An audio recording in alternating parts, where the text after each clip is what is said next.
Do you like projects that do double duty? Today I have a Christmas card combined with a Christmas tag for you.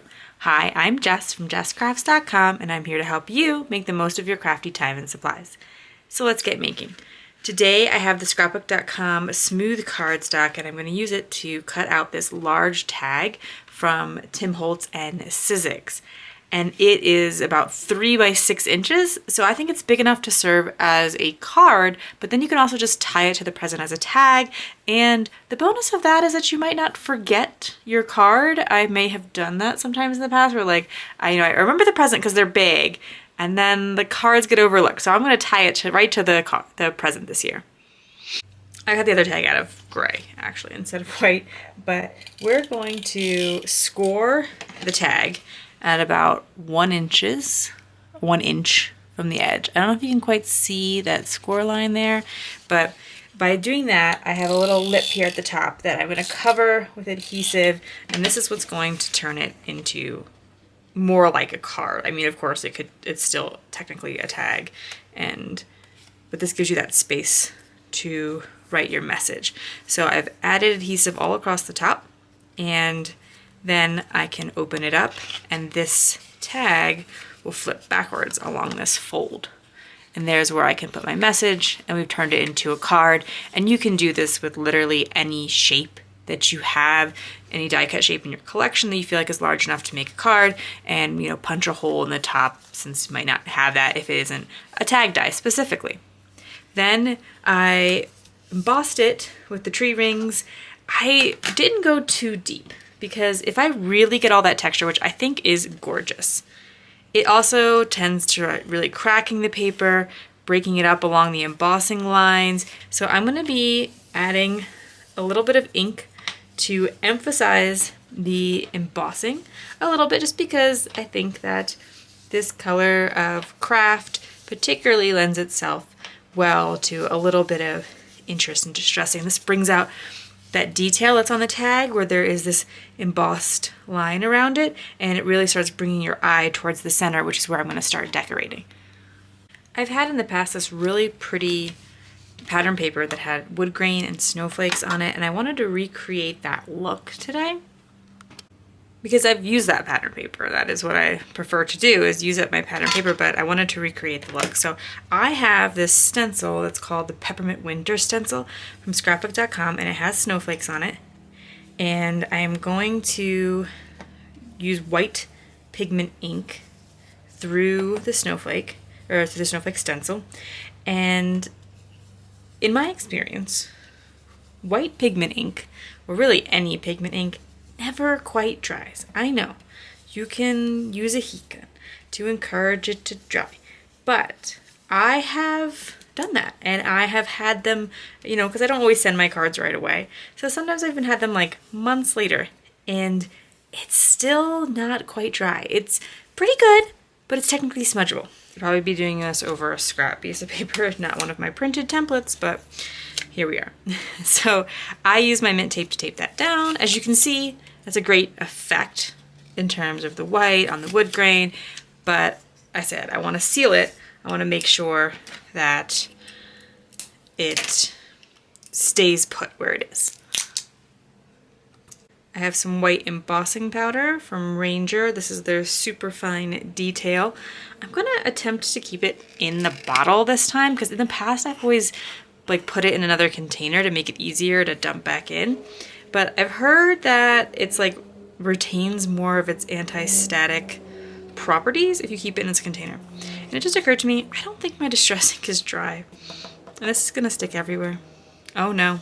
Okay. How are we gonna handle this? We'll figure it out. We're gonna just see what it looks like, I think. Yeah, because there's the center where there was no distress ink, and it's only going to stick to the pigment powder, which is what I wanted it to do. Okay, I might regret this, but I have this distress marker sprayer, and I found that if I'm pretty aggressively spraying it, it's getting a lot of the powder away from the areas that do not have the white pigment ink. So we're gonna spray a bunch of it away with this method and then feel really frustrated later when there's just embossing powder everywhere. We'll clean that up in a second.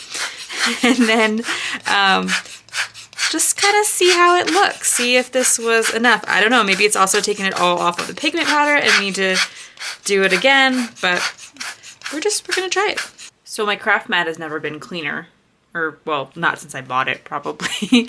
It actually almost looks like I did it on purpose, hopefully. Like, cause it's just around the edges and it's kind of fading away, but it still leaves the middle clear. I'm happy, considering how much of a disaster that could have been, that I didn't have to start over. And I hope you appreciate seeing that there's some merit to kind of just going with it and seeing how it all comes out. Okay, so I want to layer this die from scrapbook.com. This is a snowflake die, and I actually keep the tape on it when I put it away in the package because I use this die a lot.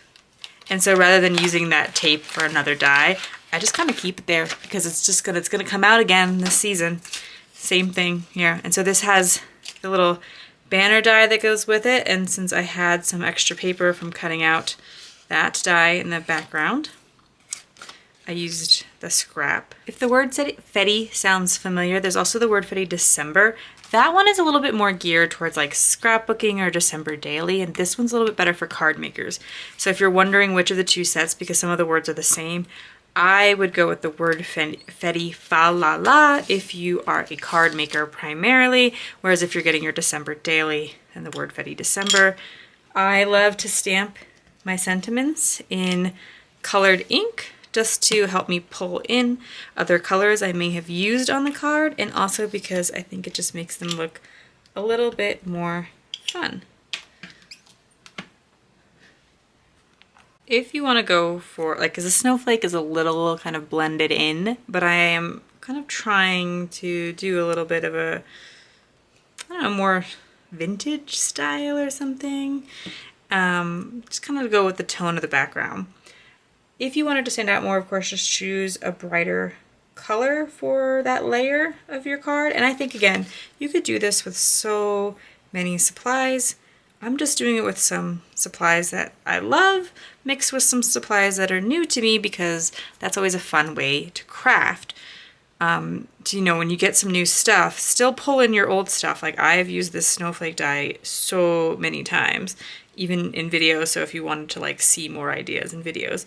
But then I'm using that with something new so that I can enjoy both and I'm not forgetting about my old supplies, because I think it's possible to get really excited about something new and forget that thing that you really loved last year, especially with holiday supplies. Like, you know, you have that whole stack of new things that you got, and the things that you bought the previous years maybe don't get as much love. You maybe even forget to pull them out of your collection, especially if you like store them away somewhere.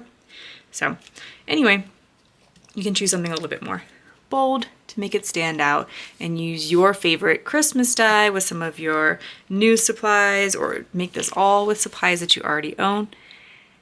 If you found this video helpful, here's another video where you can find more ideas for enjoying your crafty time and supplies. Let me know you like this video with a share to your crafty community.